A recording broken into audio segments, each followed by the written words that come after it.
주보 일면 글을 같이 보겠습니다. 복음 제시에는 지난번 2번으로 마치고 또 해도 거기에 여러분들이 잘 적용하면 될 것 같아요. 그래서 오늘은 복음 제시 이후에 할 일 뭘까 한번 말씀을 드려보겠습니다. 복음을 제시하면 3가지 반응이 나타납니다. 첫째로 구원받기로 예정된 자는 긍정적인 반응을 보입니다. 이런 경우는 제가 도와드릴게요. 저랑 함께 기도로 믿음을 고백하면 됩니다. 이렇게 말하면서 기도를 따라하게 하면서 어떻게 기도를 따라하게 하느냐? 복음을 반복하는 기도를 하면 좋습니다. 나는 하나님의 형상대로 지음받았으나 하나님을 반역한 죄임을 고백합니다. 저는 아담의 후손임을 고백합니다. 예수님은 사람으로 오신 하나님이신 줄 믿습니다. 예수님은 나를 구원하시기 위해 죽으시고 부활하신 줄 믿습니다. 이제 제가 예수님을 믿음으로 하나님의 자녀가 된 줄 믿습니다. 예수님의 이름으로 기도합니다. 아멘. 이렇게 복음을 다시 반복하면서 따라하게 하는 거죠. 둘째로 구원받기로 예정된 자가 아니라면 복음을 들으려고 하지도 않고 들어도 이해할 수 없다며 한 번에 거절합니다. 셋째로 구원받기로 예정된 자라 해도 그 순간에는 받아들이지 않는 사람이 있습니다. 그는 복음을 단번에 거절하지 않으면서 지금은 아니라고 말합니다. 이 사람은 아직 때가 되지 않은 사람이라 할 수 있습니다. 잘 분별하여 태신자로 관리할 필요가 있습니다. 첫 번째 반응을 보인 사람은 적극적으로 관리해야 합니다. 나랑 함께 교회에 가서 하나님을 알아가자고 권면할 필요가 있습니다. 만일 다음으로 미루면 만나고 헤어질 때 명함 전도지를 활용하면 좋습니다. 우리 뒤에 명함 전도지가 준비되어 있죠. 세 번째 반응을 보인 사람은 교회가 기회를 만들 때, 이제 10월 달쯤 기회를 만들 거예요. 그때 함께 교회에 가보자. 그때 가서 하나님의 말씀을 들어보자. 권면하면 좋습니다. 물론 그때까지는 자주 만남을 가지며 섬길 일이 있으면 섬깁니다. 하지만 부담을 주면 안 됩니다. 과한 부담을 주면 피할 수 있습니다. 헤어질 때, 만남을 갖고 헤어질 때 잘 살펴서 한 번씩 명함 전도지를 하나씩 주면서 꼭 읽어보라고 권면하면 좋습니다.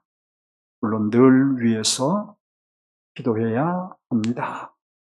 이렇게 여러분들이 이해를 하고 여기에서 여러분들이 추가할 거 있으면 추가하고 또 뺄 거 있으면 빼고 태신자를 지혜롭게 잘 대하면 됩니다.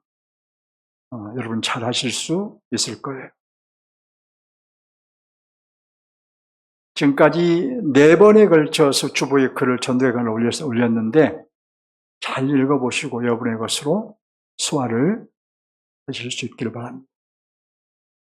여러분, 우리에게는 중요한 일이 있지요. 중요한 일. 그리고 또 시급하게 처리해야 될 일도 있지요. 근데 여러분, 시급한 일은 다른 사람에게 부탁해도 되는 일입니다. 남편에게 부탁해도 되고 아내에게 부탁해도 되고 자녀들에게 부탁해도 되고 시급한 일은 나 대신 이걸 좀 빨리 처리해 줘 할 수 있어요. 그러나 중요한 일은 내가 해야 합니다. 자신이 해야 합니다. 내가 하지 않으면 안 되는 일, 그게 바로 중요한 일이죠. 그러면 저와 여러분에게 중요한 일은 뭘까요? 중요한 일. 본문 달란트 비유에는 주인과 함께 세 명의 종이 등장을 합니다. 주인은 세 명의 종들에게 자신의 소유를 맡기고 먼 타국으로 여행을 떠납니다.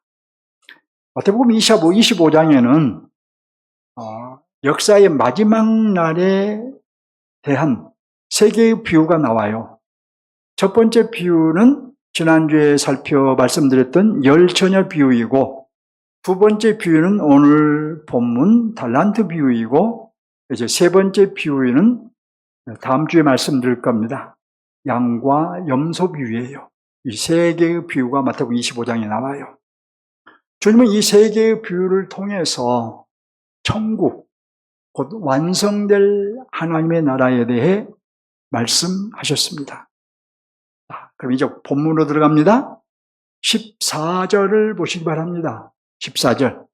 또 어떤 사람이 타국에 갈 때 그 종들을 불러 소유를 맡김과 같으니 먼저 주인이 세 명의 종들에게 자기의 소유를 나누어서 맡겼습니다. 15절을 보면 각각 그 재능대로 한 사람에게는 금 5달란트를, 한 사람에게는 2달란트를, 한 사람에게는 1달란트를 주고 떠났다고 하죠. 종들의 재능을 따라서, 능력을 따라서 각각 1달란트, 2달란트, 그리고 5달란트를 맡기고 타국으로 떠난 거예요. 그러면 이 가치가 얼마나 될까? 1달란트는 6,000데나리온입니다. 6,000데나리온. 자, 그런데 여러분, 1데나리온은 당시 노동자 하루의 품삯이에요. 따라서 계산을 해보면 1달란트를 맡은 종은 노동자의 16년 품삯에 해당하는 액수를 맡은 것이고, 2달란트를 맡은 종은 노동자의 32년 품삯을 맡은 것이죠. 그리고 5달란트를 맡은 종은 노동자의 82년 품삯에 해당되는 것을 액수를 맡은 거예요. 본문의 주인은 부활승천하신 주님을 반영한 인물이고, 세 명의 종은 바로 저와 여러분을 반영한 인물입니다. 그렇다면 여러분에게는 얼마를 맡기신 것 같나요? 우리 주님께서 얼마를 맡기신 것 같아요? 설사 어떤 분은 나는 겨우 1달란트밖에 맡겨주지 않은 것 같아, 이렇게 생각을 한다 해도 그것은 노동자 16년의 품삯에 해당되는 것이니 결코 적지 않는 것을 맡기셨다는 것을 알 수 있죠. 우리 자신이 가진 것을 하나하나 생각해 보면 굉장히 많은 것을 맡겨주셨음을 인정하지 않을 수 없습니다. 자, 여러분, 우리 각자 조금씩 차이가 있을 수밖에 없죠? 있지요? 재능을 따라서 우리에게 각자 맡기셨으니까요. 어떤 얘기는 남다른 육체의 건강을 주셨어요. 또 어떤 얘기는 더 많은 지식을 주셨어요. 또 어떤 얘기는 더 많은 물질을 맡기셨어요. 또 어떤 얘기는 특별한 재능을 맡겨주셨어요. 자, 설사 우리에게 맡기신 것이 1달란트밖에 안 되는 것이라고 해도 아까 말씀드린 대로 그것은 노동자 16년의 품삯에 해당되는 것이니 우리에게 맡기신 것이 결코 적은 것이 아니라는 것을 다시 한번 생각하셔야 돼요. 그 종들은 주인이 맡긴 것을 나름 관리를 했습니다. 그리고 주인은 오랜 시간이 지난 후에 돌아왔습니다. 돌아온 주인은 종들을 불러서 결산을 했습니다. 무엇을 했어요? 결산을 했어요. 회개를 한 거예요. 회개. 한번 내가 너에게 맡긴 것을 나하고 회개를 하자. 결산을 해보자. 부른 거예요. 자, 이것은 부활 승천하신 주님이 재림하셔서 종들인 우리들 한 사람 한 사람을 불러서 결산하실 것을 의미합니다. 자, 먼저 5달란트 맡은 종이 주인에게 나왔습니다. 그는 5달란트를 남겨서 모두 10달란트를 가지고 나왔어요. 주인은 그에게 뭐라고 한가요? 21절을 보시면 그 주인이 이르되 잘하였도다 착하고 충성된 종아. 자, 이어서 뭐라고 한가요? 내가 작은 일에 충성하였음에 내가 많은 것을 내게 맡기리니 내 주인의 즐거움에 참여할지어다. 주인은 그 종에게 충성에 대한 보상을 약속하셨죠. 앞으로 2달란트 받은 종이 나왔습니다. 그는 2달란트를 남겨 모두 4달란트를 가지고 나왔습니다. 주인은 그에게 뭐라고 하신가요? 23절 보십니다. 그 주인이 이르되 잘하였도다 착하고 충성된 종아. 역시 착하고 충성된 종이라고 칭찬하시죠? 이어서 뭐라고 한가요? 내가 적은 일에 충성하였음에 내가 많은 것을 내게 맡기리니 내 주인의 즐거움에 참여할지어다. 역시 충성에 대해 보상을 약속하셨죠. 자, 여기 여러분 2 종의 공통점이 있어요. 첫째로 착하고 충성된 종입니다. 둘째로 더 많은 것을 맡게 되었습니다. 셋째로 주인의 즐거움에 참여하게 되었습니다. 자, 이것은 무엇을 의미할까요?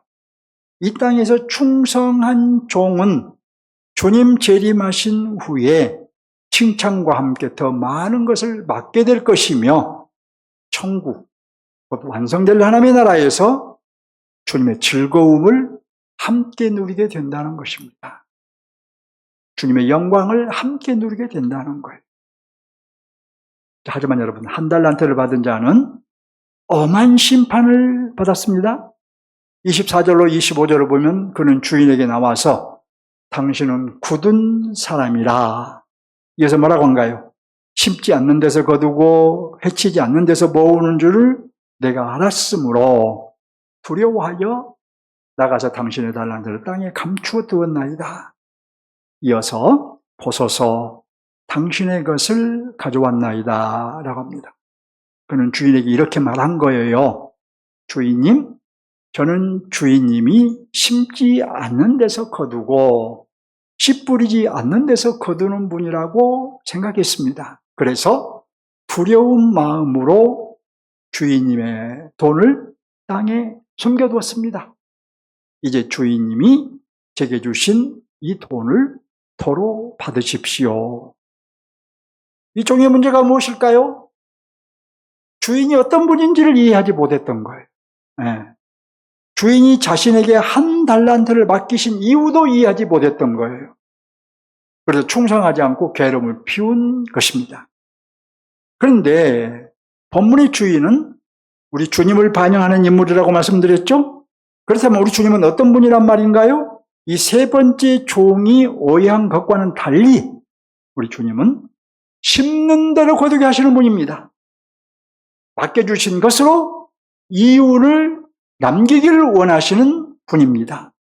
심는 대로 거두시는 분이에요. 그리고 맡겨주신 대로 이윤을 남기기를 원하시는 분이에요.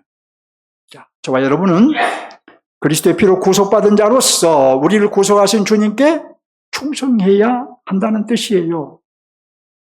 저와 여러분은 적극적인 자기 부인과 의무 이행으로 하나님 나라 확장과 교회 이름에 충성해야 하는 종이라는 것입니다. 여러분, 우리가 자기 의무를 이행하지 않고 자기를 부인하지 않고는 우리가 충성한다는 말이 성립되지 않는 거예요. 주인은 1달란트 맡긴 종에게는 대노하였습니다. 왜냐하면 주인의 것으로 이윤을 남기지 않았기 때문이에요. 불충성했기 때문이에요. 주인은 그를 악하고 게으른 종이라고 판단하고 그에게 아주 엄한 심판을 내렸습니다. 28절을 보실까요? 불충성한 대가는 아주 엄했습니다. 그에게서 1달란트를 빼앗아 10달란트 가진 자에게 주라. 자, 이어서 뭐라고 한가 보세요. 우리 있는 자는 받아서 충족하게 되고 없는 자는 그 없는 것까지 빼앗기리라. 충성한 자는 하나님의 나라를 더 풍성하게 누리게 되지만 불충성한 자는 있는 것마저 빼앗긴다는 거예요. 자, 이어서 주인은 이렇게 말합니다. 30절이에요.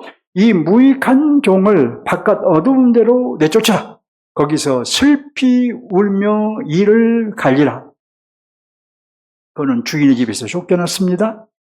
주인과 관계없는 자가 되어버렸어요. 하나님의 나라에서 끊어진 것이라고 이해할 수 있어요? 여러분, 혹시 그런데 이 말씀을 드리면서 나는 이 한 달란트 받은 종을 보면서 나는 망했다, 이렇게 생각하는 분이 있나요? 이 한 달란트 받은 종은 이윤을 남기지 않아서 주인에게 쫓겨나고 바깥 어두운데 쫓겨나서 주인과 관계가 끊어져 버렸으니 이 한 달란트 받은 종을 보면서 나도 망했구나, 이렇게 생각하는 분이 있나요? 그건 아직 절망하지는 마십시오. 아직 주님이 오시지 않았기 때문이에요.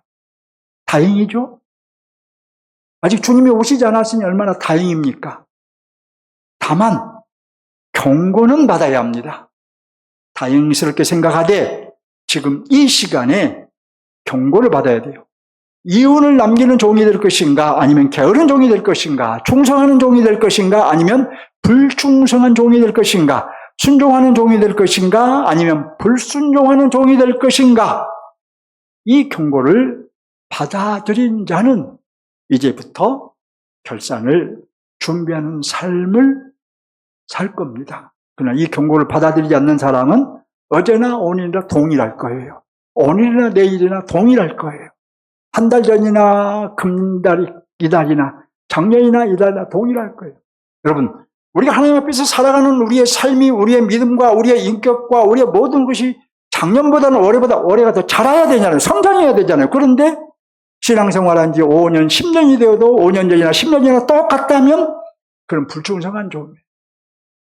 문제가 있어요. 주님이 오셨을 때 아주 낭패를 당할 거예요. 경고를 받으셔야 됩니다. 저도 경고를 받고 여러분도 경고를 받고 우리 중에서 어느 누구도 이 경고를 받지 않아도 될 사람은 없어요. 다 경고를 받으셔야 돼요. 두 가지를 기억해야 합니다. 첫째로 본 비유는 지금 이 땅에서 어떤 종으로 살 것인지 결단을 촉구해요. 경고를 받았으면 정신을 바짝 차리고 내가 어떤 종으로 살아야 되는가, 이 결단을 촉구받아야 돼요. 주님이 맡겨주신 것으로 이윤을 남기는 착하고 충성된 종이 되라고 지금 촉구하는데, 이 땅에서 주님의 재림 곧 결산을 신실하게 준비하라는 것이죠.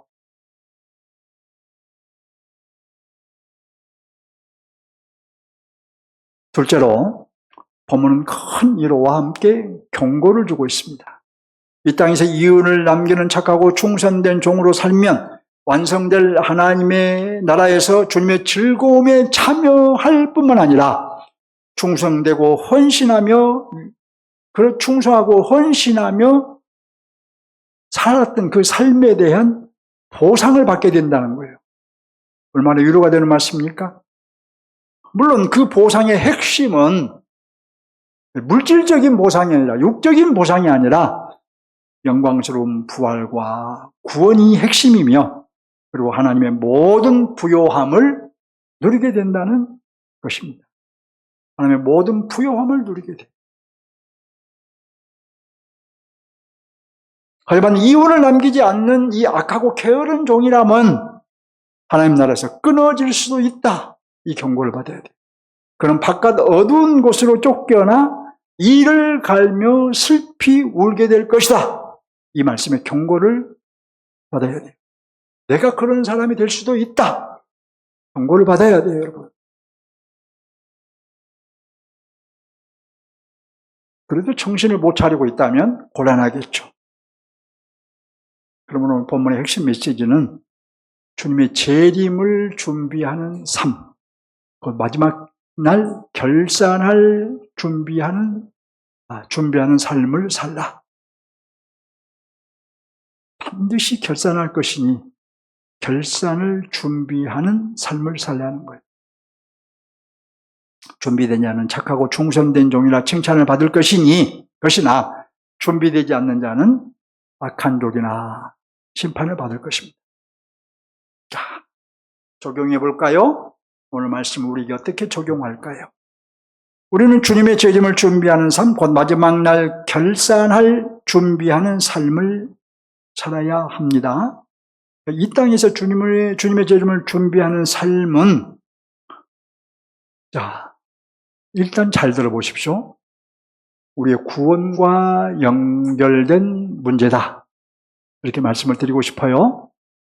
자, 이 말씀을 들으면 어떤 분은 누구든지 예수 믿음으로 구원을 받지 않느냐고 물을 거예요.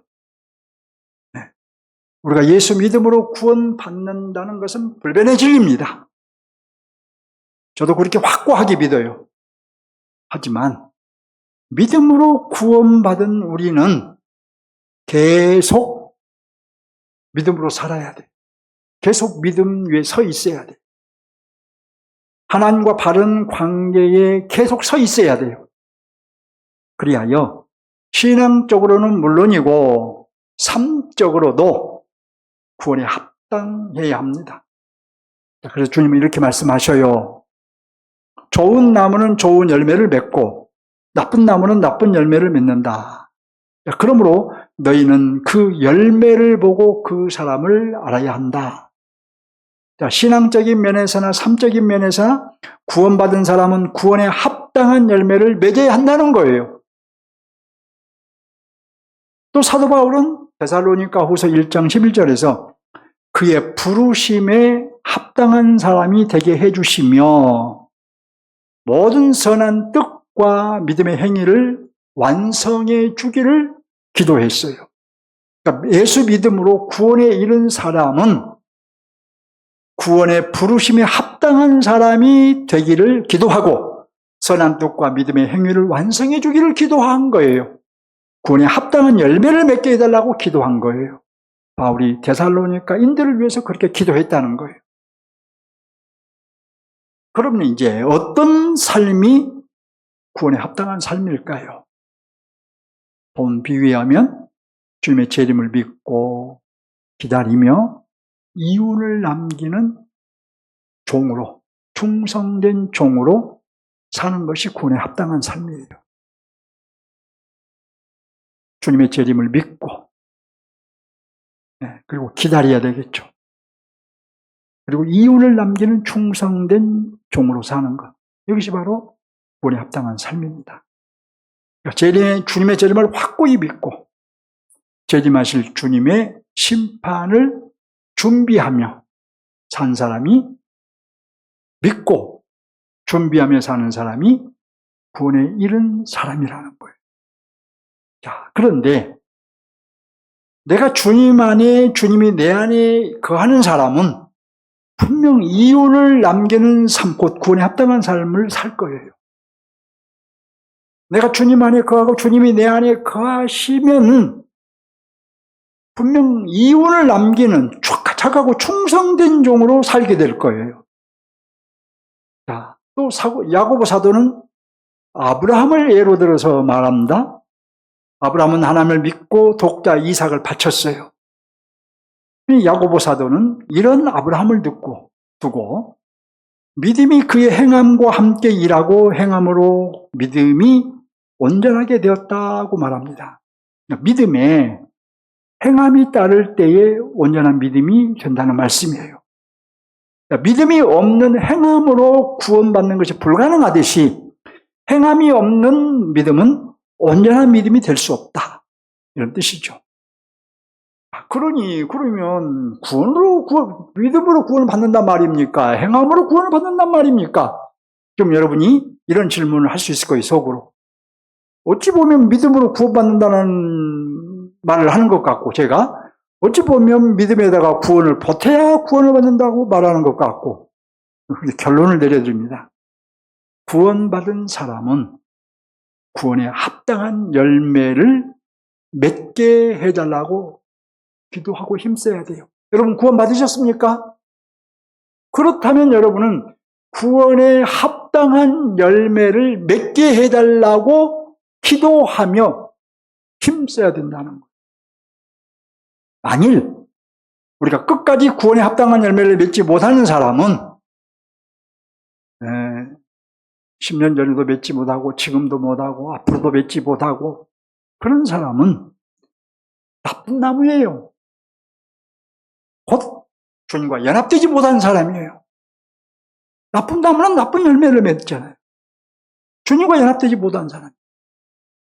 설사 스스로는 생각하기를 나는 믿음이 있다라고 말을 해도 그에 합당한 열매를 맺지 못하니, 믿음이 있다고 하면서 믿음에 합당한 열매를 맺지 못하니, 따라서 구원에 이르는 온전한 믿음을 가진 사람이다 라고 말할 수 없는 거예요. 그러므로 결론은 믿음으로 구원을 받는 것은 불변의 진리이고, 불변의 진리예요. 구원에는 합당한 열매, 곧 실증이 있어야, 증거가 있어야, 열매가 있어야 구원에 이르는 참 믿음의 소유자다 라고 말할 수 있다는 거예요. 이렇게 정리하면 구원과 행위에 관한 문제가 정리될 줄로 생각합니다. 다시 말씀입니다. 우리가 믿음으로 구원받는 것은 불변의 진리예요. 그런데 거기서 끝나면 안 되고 구원에는 합당한 열매, 구원에 합당한 열매, 그 실증이 있어야 한다는 거예요. 실증이 있어야 구원에 이르는 참 믿음의 소유자다라고 인정을 받는다는 것입니다. 그런즉 믿음으로 구원받은 우리는 믿음에 합당한 삶으로 내 믿음이 참임을 증명해야 돼요. 이윤을 남기는 착하고 충성된 종으로 내 믿음이 구원에 이른 참 믿음이라는 것을 증명해야 돼요. 그리스도가 하나님의 아들심을 믿고 그리스도의 죽음과 부활이 나를 위한 구원 사건임을 믿고 그리스도께 충성하고 헌신하는 삶으로 내 믿음을 증명해야 돼요. 내 믿음이 이런 믿음입니다. 지금 내 믿음은 이런 믿음입니다라고 증명을 해야 돼요. 하나님께 증명을 해야 돼요. 목사가 보기에도 여러분이 그런 믿음이라는 걸 인정할 수 있어야 되고, 지체들이 보아도 여러분의 믿음을 구원에 이런 믿음입니다라고 말할 수 있어야 돼요. 하나님 나라의 가치를 알고 자신을 위한 삶을 포기하고 충성하고 헌신해야 합니다. 하나님 나라의 가치를 아는 사람은 하나님 나라를 소유하기 위해 자기 소유를 다 팔아서 보화가 숨겨져 있는 밭을 사버렸잖아요. 값진 진주를 사버렸잖아요. 하나님 나라의 가치를 여러분이 알면 여러분의 모든 소유를 다 팔고 여러분의 모든 것을 다 포기하고라도 하나님의 나라를 사야죠. 하나님의 나라를 사야, 곧 하나님의 나라를 소유해야 그 나라에 들어가니까, 그 나라의 백성이 되니까. 근데 하나님 나라에 들어가기는 원하면서 내 모든 것을 포기하고 내 모든 것을 팔아서라도 그 하나님의 나라를 사야 되는데 그 일은 행하지 않아. 그러면 하나님 나라를 소유하지 못한 거잖아요. 그것보다 중요한 문제가 있습니까? 지금 이것보다 여러분에게 가치 있고 우선해야 될 중요한 문제가 있느냐는 거예요.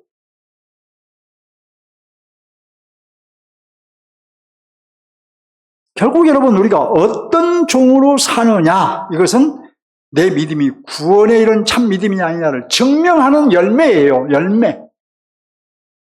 믿음으로 구원을 받았으니 내가 예수를 믿습니다. 내가 예수님이 하나님의 아들이심을 믿습니다. 하나님이심을 믿습니다. 예수님이 죽으시고 부활하셨음을 믿습니다. 이렇게 믿음을 고백하면 우리가 의롭게 되는데, 과연 내 믿음이 참 믿음에서 내가 의롭게 되었는가? 이걸 뭘로 말할 수 있냐?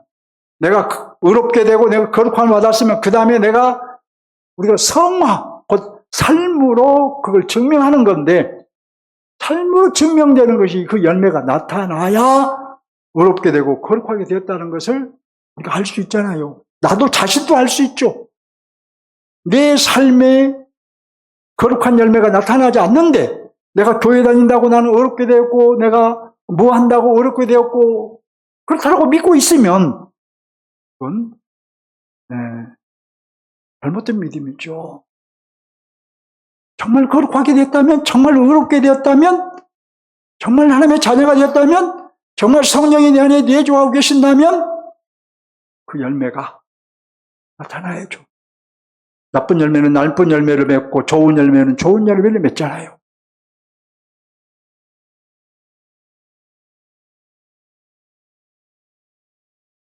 우리가 무익한 종으로 살면서 믿음이 있다고 말하는 것은 그 믿음은 하나님이 인정하시는 구원에 이르는 믿음이라고 할 수가 없습니다.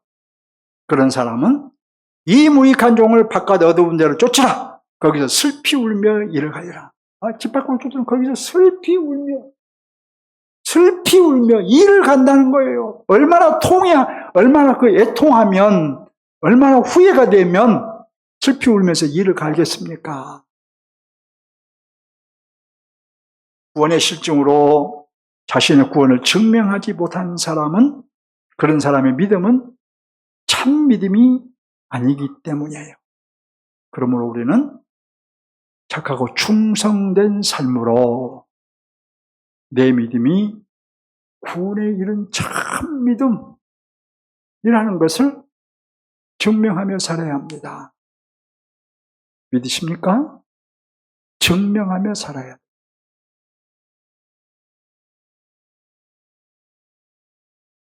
누가 보아도 당신의 믿음은 참 믿음이야. 당신은 진짜 그리스도이냐? 증명하며 살아요. 우리는 내 믿음을 증명해야 합니다. 어떤 종으로 살 것인지 결단해야 합니다. 착하고 충성된 종이 될 것인지 아니면 악하고 게으른 종이 될 것인지 둘 중에 하나를 선택하고 결단해야 됩니다. 오늘 본문의 한 달란트 받은 종과 같이 주님께 순종할 마음조차 없는 사람은 하나님 나라와 무관한 사람이 될 거예요. 이 경고를 무시하면 낭패를 당합니다. 제가 빨리 지금 진도를 못 나가겠어요. 낭패를 당한다는 얘기를 다시 강조합니다. 내가 순종할 마음조차 없어. 세상이 너무 좋아.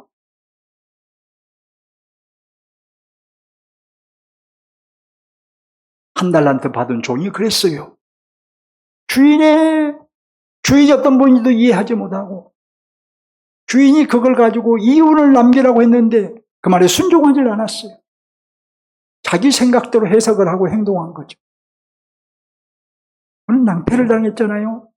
그러니 저나 여러분이나 이윤을 남기지 못하고 있다면, 자, 지금까지 살아오면서 이윤을 남기지 못했다면, 자, 우리의 삶은 그러니까 장사하는 삶이에요. 쉽게 말하면. 근데 이윤을 남겨야 돼요. 주님이 우리에게 맡겨주신 것으로 우리가 이윤을 남겨야 되는데 그것으로 이윤을 남기지 못했다면 우리는 그렇지만 아까 말씀대로 아직은 낭망할 때는 아닌 것 같아요. 낙심할 때는 아닌 것 같아요. 귀에 들어옵니까 지금 말씀이? 여러분 귀에 지금 조금 충격적으로 들리는지 모르겠어요. 왜냐하면 지금부터 주님 맞이할 준비를 차근차근 해갈 수 있기 때문에 아직은 낙심할 때가 아니라는 거예요.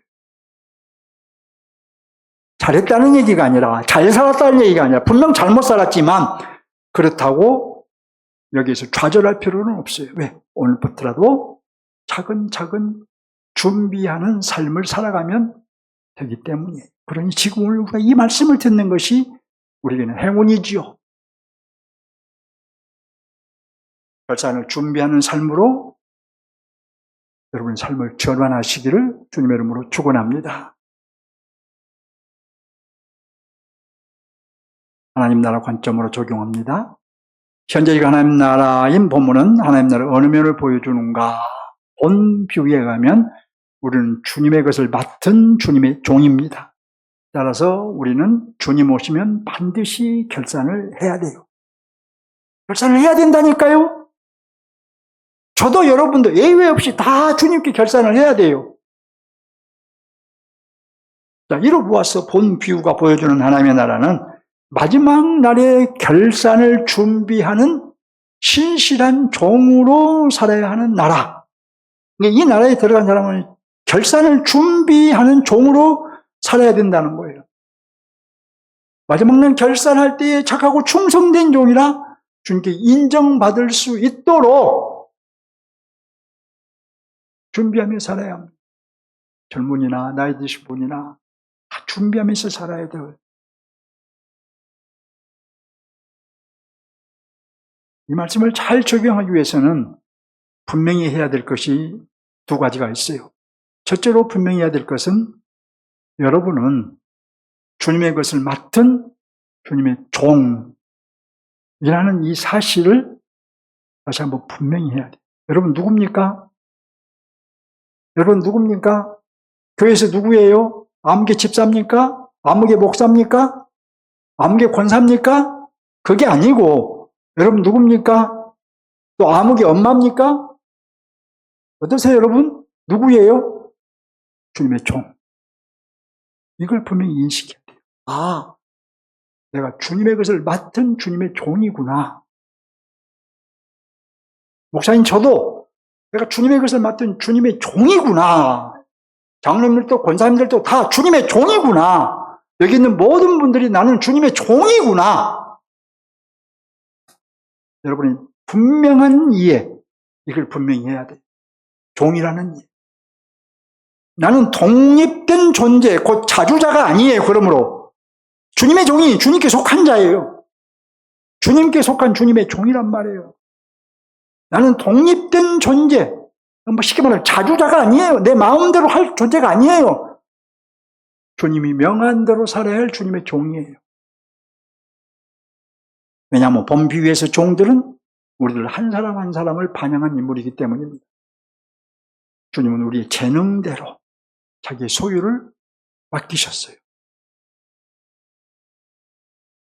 자, 우리의 건강도 주님께서 맡기신 겁니다. 제 주변에 어떤 목사님은 할 줄이 이만해. 거짓말 안 벗고 이만해. 내가 그렇게 믿으면 내가 툭 떨어져요. 얼마나 튼튼한지. 식성도 얼마나 좋아서 잘 드시는지. 우리는 한 그릇 먹으면 그분은 두 그릇을 먹어요. 허벅지도 이만해. 저는 허벅지 근육을 키우기 위해서 날마다 운동을 하는데 그분은 운동을 안 하는데도 이래. 네, 특별한, 어디 아픈 데도 없어요. 건강. 하나님께서 특별히 맡기신 거. 여러분 중에서도 아프지 않고 건강한 사람들이 있죠? 하나님 맡기신 거예요. 지식도 주님께서 맡기신 거예요. 자, 여러분 지식이 더 있습니까? 상대적으로 더 있습니까? 주님이 맡기신 거예요. 맡겨주신 거예요. 물질, 주님께서 맡겨주신 거예요, 여러분. 재능, 주님께서 맡겨주신 거예요. 자녀들, 주님께서 맡겨주신 거예요. 이 모든 것은 주님께서 이윤을 남기라고, 그냥 맡겨주신 게 아니라 우리 좋으라고 맡겨주신 게 아니라 이윤을 남기라고 맡겨주신 거예요. 특별히 진노 아래 있던 우리를 주님께서 자기 피로 사셨으니 우리에 대한 소유권과 사용권은 전적으로 주님께 있는 거예요. 따라서 우리는 주님께 착하고 충성된 종이라 인정받고도 주님, 나는 무익한 종입니다. 이렇게 고백을 해야 돼요. 그런 종이란 말이에요. 내가 이렇게 했습니다. 주님, 나 잘했지요?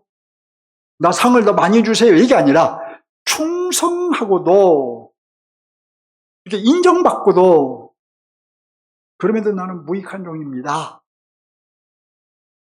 누가복음 17장에 나오는 종처럼 그렇게 해야 돼요. 자, 둘째로 분명히 해야 될 것은 우리는 예외 없이 결산해야 한다는 것 분명히 알아야 합니다.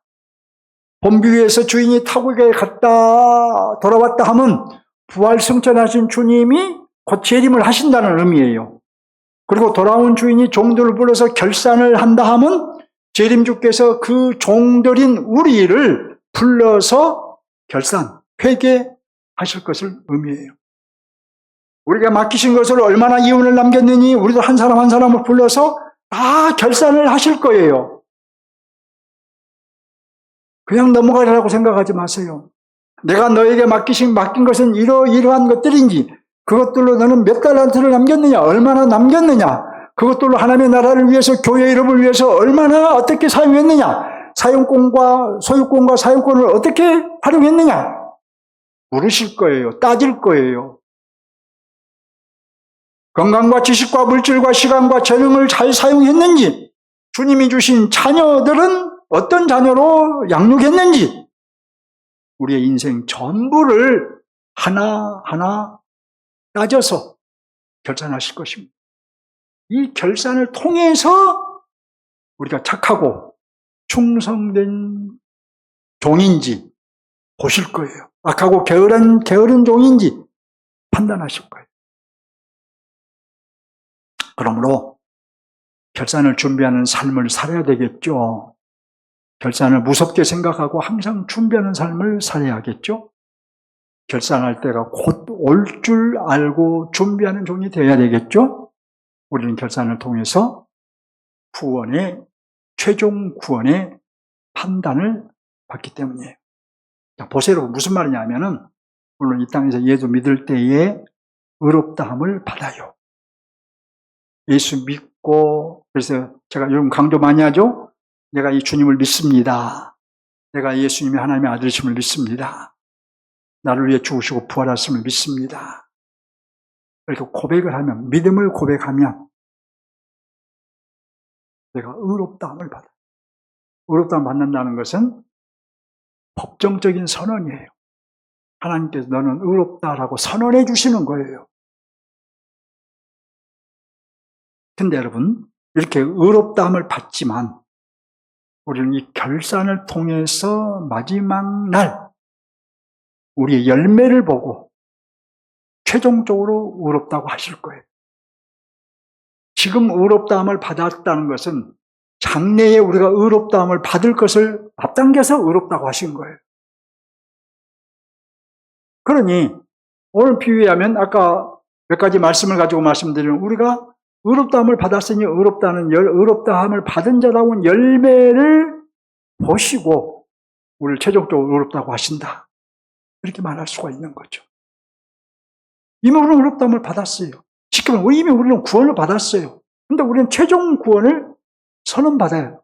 지금은 선언적인 의미로, 법정에서 선언하는 의미로 의롭다함을 받았어요.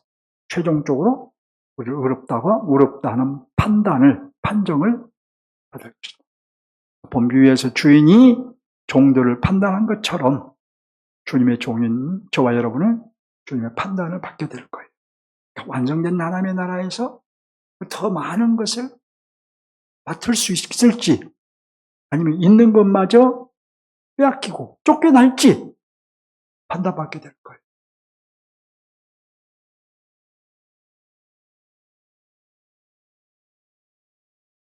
제 마음이 말씀을 전하면서 좀 답답함을 느끼는지는 왜 그런지 모르겠어요. 지금 여러분이 이 말씀을 들으면서, 나도 5달란트, 2달란트 맡은 종처럼 이윤을 남겨야 되겠구나. 지난 삶을 돌아보면서 내가 이윤을 남기는 종으로 살지 못했구나. 악하고 게으른 종으로 살았구나. 이런 점들을 생각하면서 정말 여러분들이 이제부터라도 이윤을 남기는 종으로 살겠다는 그 간절한 마음이, 그 갈망이 여러분 안에서 일어나야 될 터인데, 일어나고 있는지, 그냥 한 귀로 듣고 한 귀로 흐르는지, 제 마음이 답답한 이유가 뭔지 모르겠어요. 본비유에서 주님이 가장 길게 다루는 종이 바로 이 3번째 종이에요. 길게 다뤘어요, 가장. 얘는 악하고 게으른 종이 되지 말라고 강력하게 경고한 것이라고 이해할 수 있어요. 왜 착하고 충성된 종들보다 이 악하고 게으른 종을 길게 다뤘을까요? 경고한 거죠. 강력하게. 이 경고를 경고로 듣는 사람이 이혼을 남기는 종으로 살게 될 거예요. 마지막으로 하나 더 말씀드리고 마치겠습니다. 이건 현실적인 문제, 이제 곧 닥칠 문제. 우리가 진지하게 생각해야 할 하나는 아마도 주님 재림 전에 우리 모두가 다 직면하게 될 일입니다.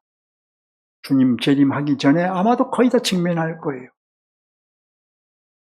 특별히 주님이 언제 오실지 우리가 알 수 없지만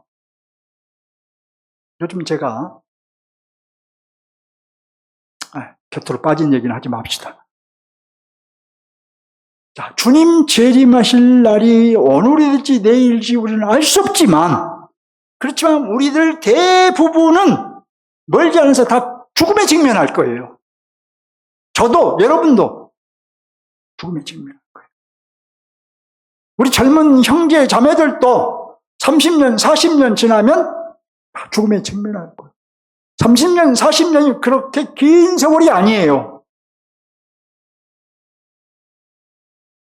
여러분 이 사실을 유대인들의 개념으로 설명을 해보면 유대인들의 개념으로 생각해보면 부자와 거지 나사로에서 알 수 있듯이 나사로처럼 아브라함의 품으로 가든 아니면 부자처럼 음부로 가든 둘 중에 하나일 거예요. 모든 사람은 죽으면 영원히 낙원, 곧 주님이 계신 그 신비한 곳으로 가게 되든 아니면 음부에 가든 두 곳 중 한 곳으로 가게 될 것이라는 말입니다.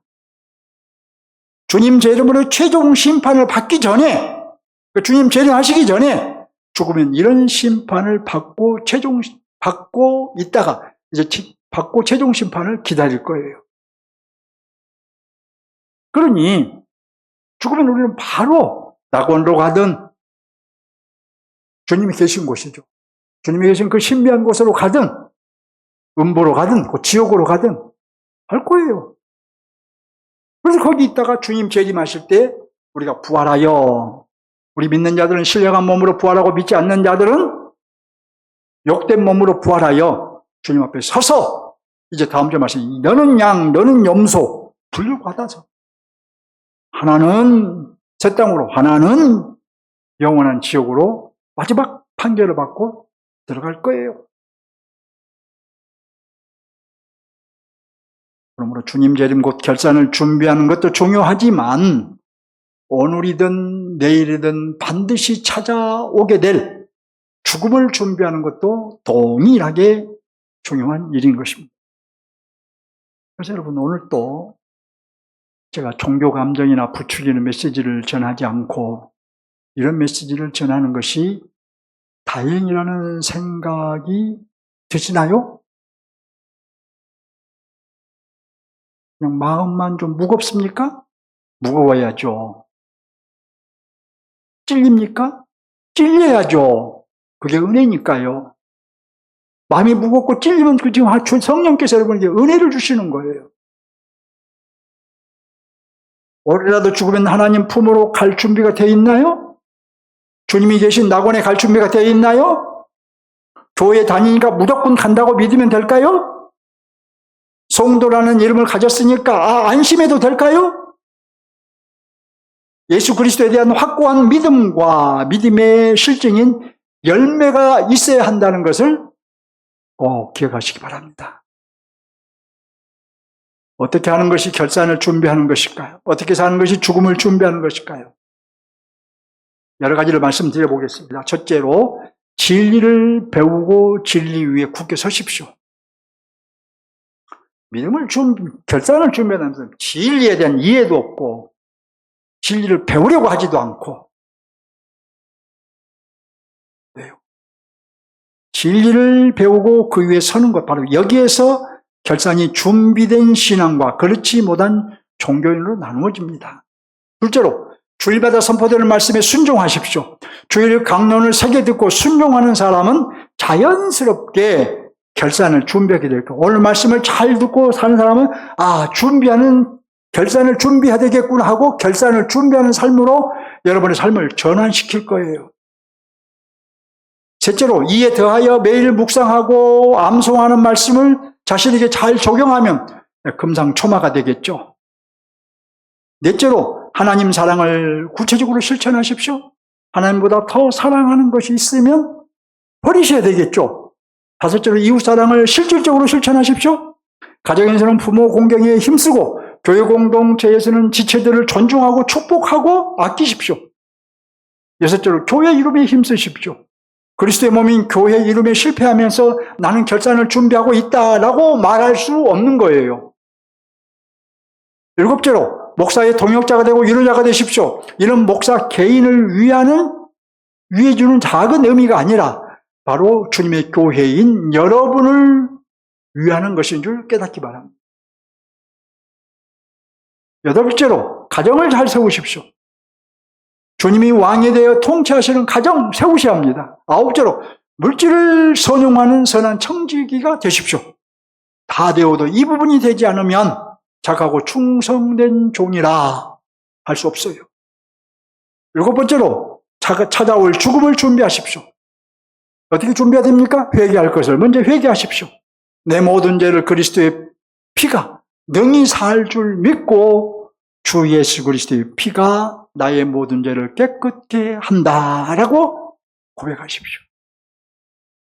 요한일서 7장 7절을 보면 그 아들 예수의 피가 우리를 모든 죄에서 깨끗게 하실 것이요 라고 말하고 있어요. 다시 한번 결단을 촉구합니다. 주님이 맡기신 것으로 이윤을 남기는 삶, 그 새 땅에 들어갈 수 있는 삶, 또 죽음을 준비하는 삶 사시기로 결단하시기 바랍니다. 여러분은 주님의 종이라는 것을 잊지 마시기 바랍니다. 자, 구원은 믿음으로 받습니다. 근데 내 구원이 참 믿음인가? 구원받은 참 믿음인가? 내 삶으로, 열매로 증명해야 돼요. 좋은 나무는 좋은 열매를 맺어요. 구원받은 성도는 구원받은 성도의 열매를 맺습니다. 그러니 열매로 나를 증명해야 돼요. 하나님을 향해 한 걸음 더 나갑시다.